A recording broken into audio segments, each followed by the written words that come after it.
अस्सलाम वालेकुम मेरी प्यारी बहनों।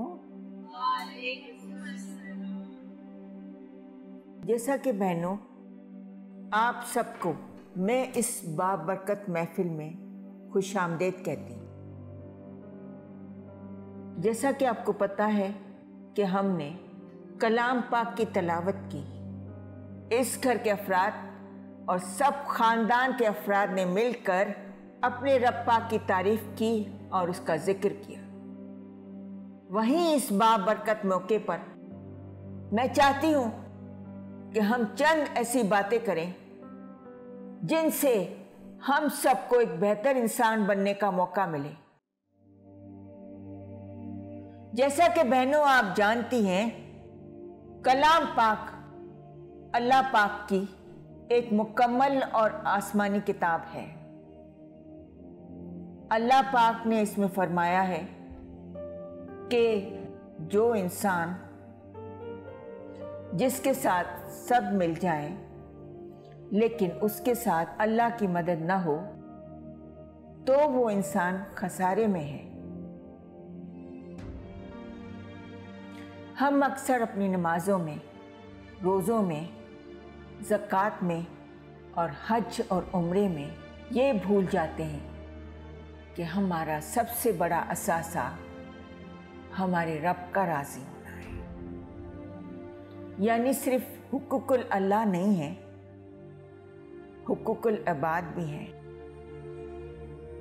जो हमें अपने इर्द गिर्द के इंसानों में दिखता है। हम सब अफराद मिलके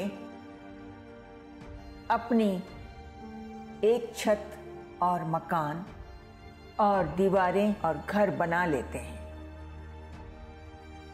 लेकिन हमें ये बात याद रखनी चाहिए कि हमारे रब ने हमें जोड़ों में बनाया है और हमसे ये कहा है कि ये जोड़े ही हैं जिनसे हमें राहत मिलती है।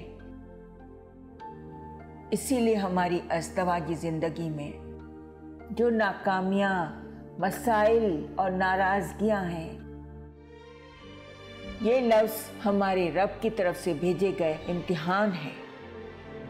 वो हमसे कहता है ये लो एक मौका और इस इम्तिहान में सुरखरू हो जाओ और एक दूसरे से पहले से भी ज़्यादा करीब हो जाओ। इसलिए बहुत ज़रूरी है कि हम अपने साथी पर एतबार करें।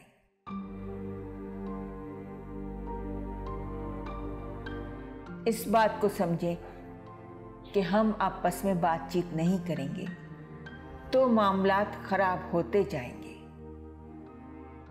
और साथ ही साथ हम पर यह बात लाजिम है कि हम अपने साथी पर एतबार करें, झूठ बोल के उसके एतमाद को धोखा न दें। अक्सर हम अपने मामलात खुद नहीं सुलझा पाते, इसीलिए हमारे रब पाक ने हमारे ऊपर बुजुर्गों का साया बख्शा है। अगर हमें लगता है कि मामलात हमारी पहुंच से बाहर होते जा रहे हैं तो हमें फ़ौरन अपने बुजुर्गों से मदद लेनी चाहिए। जो बात हमें अपने बुजुर्गों के इल्म में फ़ौरन लानी चाहिए, वो बात जितना अरसा हम अपने अंदर समाये रखें, वो बात हमारे लिए बड़ा तूफान खड़ा कर सकती है। अगर हालात ने हमें घर का बड़ा बना दिया है तो हमें चाहिए कि छोटों के साथ शफकत से पेश आएं। जो हमारी माँ बहनें हैं उनके साथ नरमी का रवैया अख्तियार रखें, शफकत रखें और उनका ख्याल रखें। अक्सर हालात हम सबसे वो करवा लेते हैं जिसके बाद निदामत हमें डिबोने लगती है और हम में मज़ीद कुछ अच्छा करने की सख्त बाकी नहीं रहती।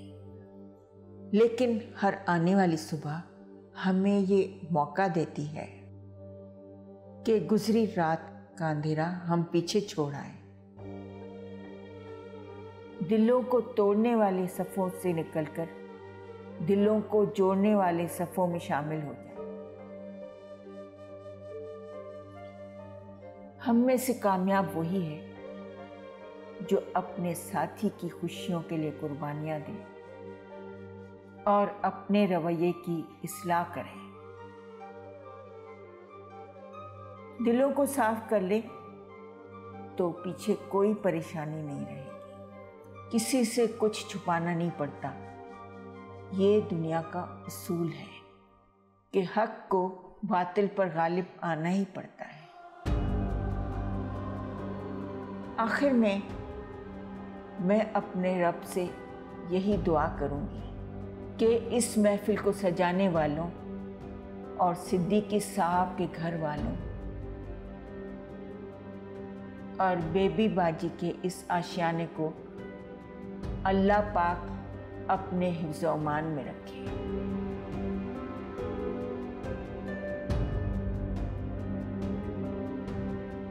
और हक को बातिल के टकराव में इस घर में हमेशा हक ही गालिब रहे।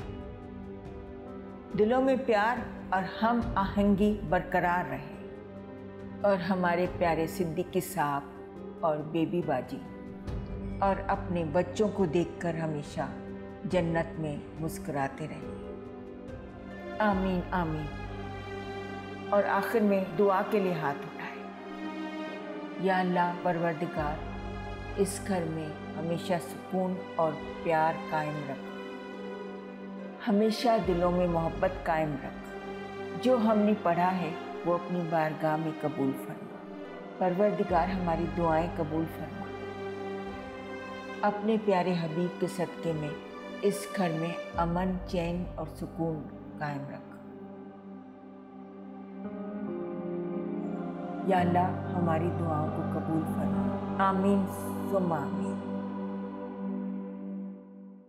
किस ज़ुबान से वो अदा शुक्रे खुदाई दो जहां जिसने बख्शा है हमें फिक्रे शरीक कोनो वक़्त आपके नज़रों करम किन सब है तालिब हर खड़े आपकी मेरे खुदा है आप ही मेरे वली।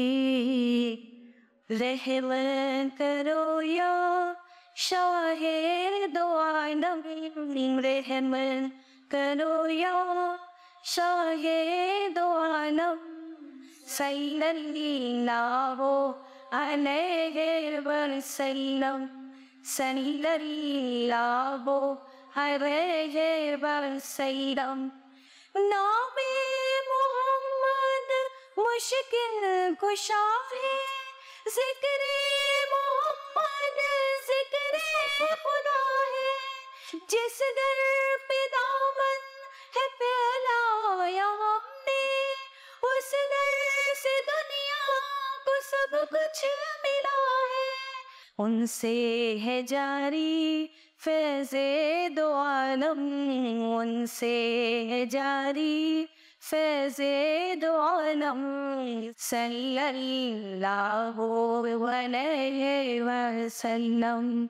रहमत करो या शाहे दो आलम, रहमत करो या शाहे दो आलम। सल्लल्लाहु अलैहि वसल्लम, सल्लल्लाहु अलैहि वसल्लम। ओ बेबी बाजी आ गई है।